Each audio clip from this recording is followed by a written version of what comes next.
क्या हुआ? राहुल गांधी जी तेजस्वी जी के साथ मंच पर क्यों नहीं दिख रहे हैं? अरे महागठबंधन के बड़े नेता हैं, दोनों को साथ में दिखना चाहिए, जैसे एनडीए के नेता दिख रहे हैं, दूरी बना करके चल रहे हैं। देखिए, सांसद अरुण भारती ने एक बड़ा बयान दिया है और वो बयान राहुल गांधी को लेकर है, तेजस्वी यादव को लेकर है कि तेजस्वी यादव और राहुल गांधी एक साथ मंच क्यों नहीं साझा कर रहे हैं। वही राहुल गांधी के लिए अरुण भारती ने यह कहा कि नेपाल और बांग्लादेश में जो स्थिति हुई वो स्थिति भारत में पैदा करना चाह रहे हैं राहुल गांधी। राहुल गांधी अपने बयानों से युवाओं को भड़काने की कोशिश कर रहे हैं। सुनिए कि आखिरकार जब पत्रकारों से बातचीत कर रहे हैं अरुण भारती तो क्या कुछ कह रहे हैं। जेएनजी को फिर से उन्होंने बोला कि एक्टिवेट हो जाए, बड़ा उकसाने वाली बात। जेएनजी को दो देश में वोट चोरी हो रही है, देश में वोट चोरी को रोके जेएनजी सामने आए।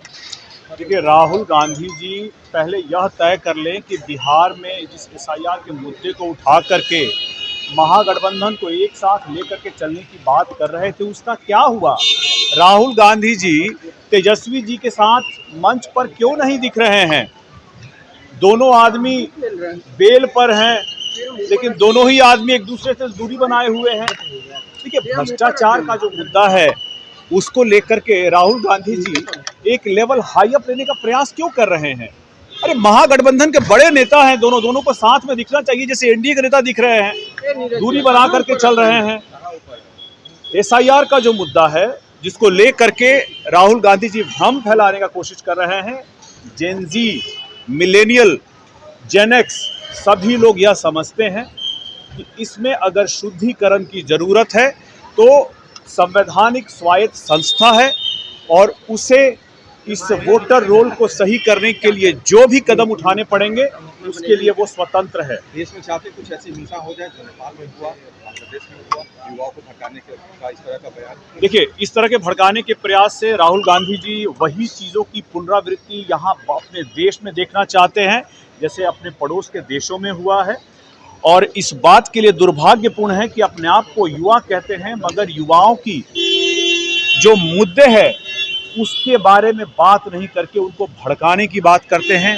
ये सरासर राहुल जी को सोचना चाहिए कि वो किस तरह की राजनीति चाहते हैं और किसी भी तरह से युवाओं को भड़का करके, किसी भी तरह से मुद्दे से भटका करके अगर वो सत्ता प्राप्त करना चाहते हैं तो ऐसी राजनीति से राहुल गांधी जी को बाज आना चाहिए। अपने जो उनके पुरखे रहे हैं, कांग्रेस को जो बड़े नेता रहे हैं, उनके भविष्य, उनके अतीत को देखना चाहिए और फिर अपनी पार्टी का भविष्य तय करना चाहिए। समस्तीपुर में आरजेडी के मंच पर कट्टा को प्रमोशन करने का गाना चल रहा है, तो इसमें नई बात क्या है? इसमें नई बात क्या है? आप ये बताइए, जंगल राज उनका अतीत रहा है और उस अतीत को दोहराने के लिए लोग बार बार संकल्पबद्ध दिखते हैं। इस तरह के गाने इनके मन से चलते हैं ताकि जनता आकर के उनके सभाओं में आए। उसके बाद इनके नेता के पास बोलने के लिए कोई विजन नहीं है। तेजस्वी जी ने जिस तरह से नौकरियों के बारे में बोला, तो जनता उसका मीम बना रही है। जनता उसका मीम बना करके अपने नेता को ही दिखा रही है कि आप इतने झूठे वादे क्यों कर रहे हैं। वही पुरानी हम लोग कहानी सुना करते थे, शायद कल ही मैंने आपको बताया था, शिकारी आएगा, जाल बिछाएगा, दाना डालेगा, लोभ से उसमें फंसना मत। ये बार बार दाना डाल करके जनता को लुभाने का प्रयास कर रहे हैं, मगर जनता बहुत सजग है। वो भ्रष्टाचार और जंगल राज की सरकार दोबारा नहीं चाहती। तो आपने सुना अरुण भारती ने क्या कुछ कहा।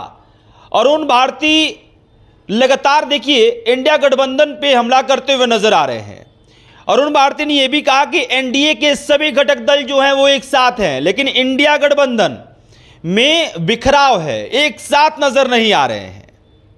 और तमाम बातें करते हुए अरुण भारती नजर आए। इस पूरे बयान पे आपकी क्या कुछ प्रतिक्रिया कमेंट्स में लिख के बताइएगा। मेरा नाम अभिषेक श्रीवास्तव है, कैमरे के साहिल है। बहुत बहुत शुक्रिया।